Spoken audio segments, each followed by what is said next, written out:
political rationality is not the same as economic rationality. And once these two collide, economic rationality tends to win. In research sense, could I have researched any better about that and not just follow the market or like the sentiment running around? For sure, I should have maybe gathered more information to cover instead of blindly running after the market.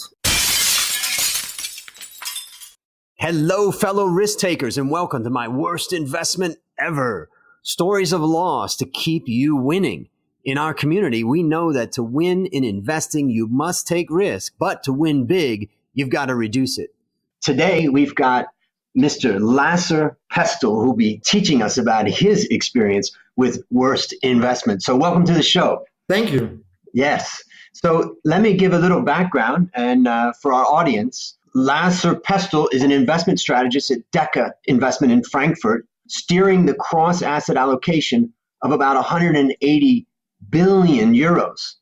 He earned a CIIA and an MBA degree focusing on the area of statistical studies, such as economics and its usefulness in banking, risk management, and portfolio management. Lasse grew up between two cultures of Germany and Finland. That's interesting. And he's gained extensive experience throughout Asia, particularly Taiwan, and especially Thailand, where I am right now, where he earned his master's in finance and economics at Chulalongkorn University. He's worked for a dozen companies such as DE Consultant Taipei City, and as a sales associate for pension solutions at Fidelity Investments in Frankfurt. Lasse has been involved in asset management, portfolio management, risk management, as well as the valuation of companies.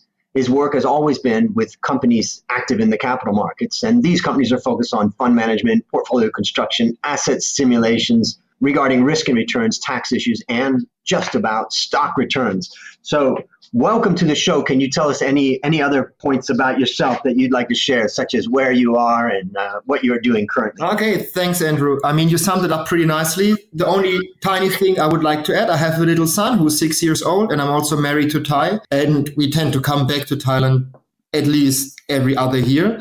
Right now, as you said, I'm working as an investment strategist in cross-asset pieces. This also includes equity, but as well as other areas of investments and also bonds. Fantastic.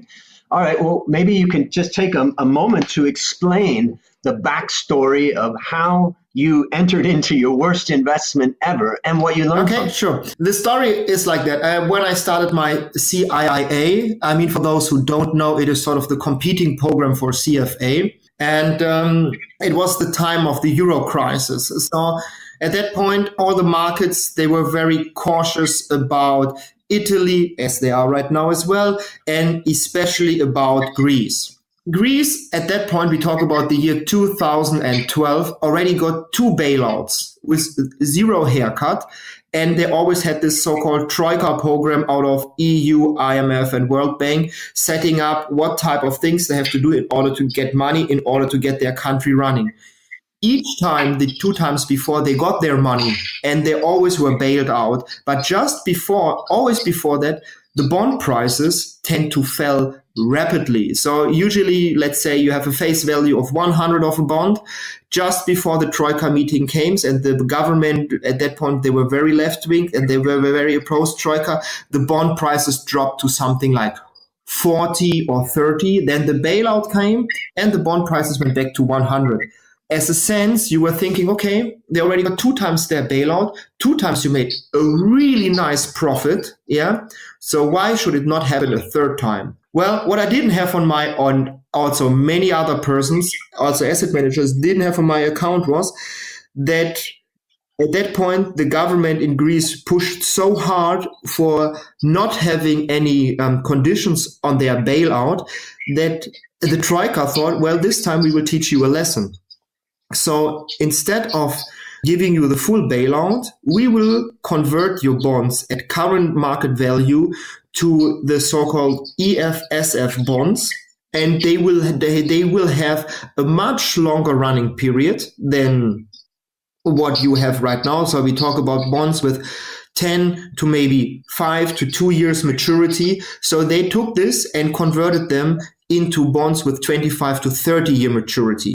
So you had the same face value, like I talk about the nominal value of like 40, and it was prolonged to run into 100 for the next 25 years. So instead of making a nice profit over 3 days of, let's say, 100 to 150%, you talk about an annual profit of 2% for the next 25 years. So, and as I did this as a private person, I don't have like the large pockets our funds have. I have a very small number of bonds which I cannot really trade. They're highly illiquid, and I have to sit on them for the next 25 years. Oh my gosh, 25 years is a long time. And just out of curiosity, was that like a twist type of thing that was happening in the US where they were moving government bonds from, the Fed was switching their short-term holdings into long-term holdings, or was it more of a bailout and it was completely a debt restructuring? I mean, what happened in the US, you didn't touch the liquidity of your bonds. You just switched them. Yeah. Actually, for the bondholders itself, nothing has changed. The maturity didn't change. Face value didn't change. Coupon didn't change. Everything remained the same. But in that case, actually, your face value, if you look back, let's say if you deduct the 100 from 25 years and you put them back into the 2-year period, your face value went down from 100 to 25. So actually, you would have made quite a substantial loss.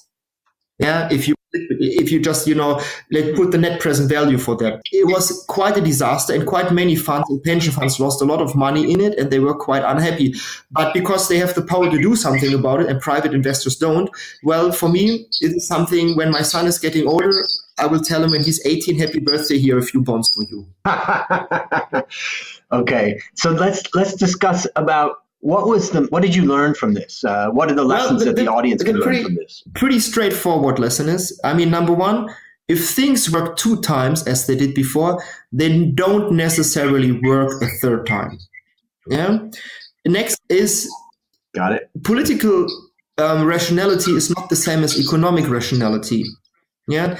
And once these two collide, economic rationality tends to win. So, meaning, well, if the political rationality had won, there would be a 3rd bailout, but it didn't happen. So they said, okay, this time we face you to the market and we give you the full hit. And well, in research sense, could I have researched any better about that and not just follow the market or like the sentiment running around? For sure, because I had access to information going beyond the public information, but it would have been illegal. So what I mean is I should have maybe gathered more information to cover instead of blindly running after the market. Got it. That's a great. So let me sum up what I'm hearing from you. The first thing is that just because you see a pattern in the past and it's repeated itself once, twice, 3 times, could be even 5 times, it doesn't mean that pattern is going to repeat itself again. You could be the unlucky one at the unlucky time, number one. Number 2 is something that I always think about is don't rely on politicians to provide your return, because when things go bad, they'll forget about you and throw you out into the open market, which sounds like what you've said. And then I think the third one is about, I think for all of us, whenever we make a bad mistake in our investing, it usually does have to do with a lack of research that we've done, or maybe just the idea of not stopping and thinking about, what are the risks? And a lot of times we just think about the return, not the risk. So that's how I would sum up what but you could add something to it. I mean, what you could have bought at that time, and that would have given you actually quite a profit, especially in the risk part, what you just mentioned. I could have sort of hedged my position with a CDS. And that CDS would have actually performed quite nicely and would have covered it. So yes, I agree. The focus on return was too much instead of covering your risk. Okay, that's a great point, because really risk management is oftentimes the last thing that people think of when they're investing. And part of the worst investment ever stories that we're doing, as well as the book that I've published, is all about helping us to keep ourselves focused on how do we reduce risk overall. Well, I really appreciate you coming on and sharing your story. And I just want to ask if there's any final words of wisdoms that you have for investors, and the best place to get in touch with me is either through you, because we know each other a little bit by email already, or to contact me directly by my first name, Lasse, my last name, Pestel @gmail.com. That's easy. That's a quick way for me to get in response. And the last word of wisdom is what you just said before. Make your research, then set back, and also let your common sense run a little bit. Yeah, and just rethink if there's really irrationality in it or not. If things sound to be too good to be true, they mostly are.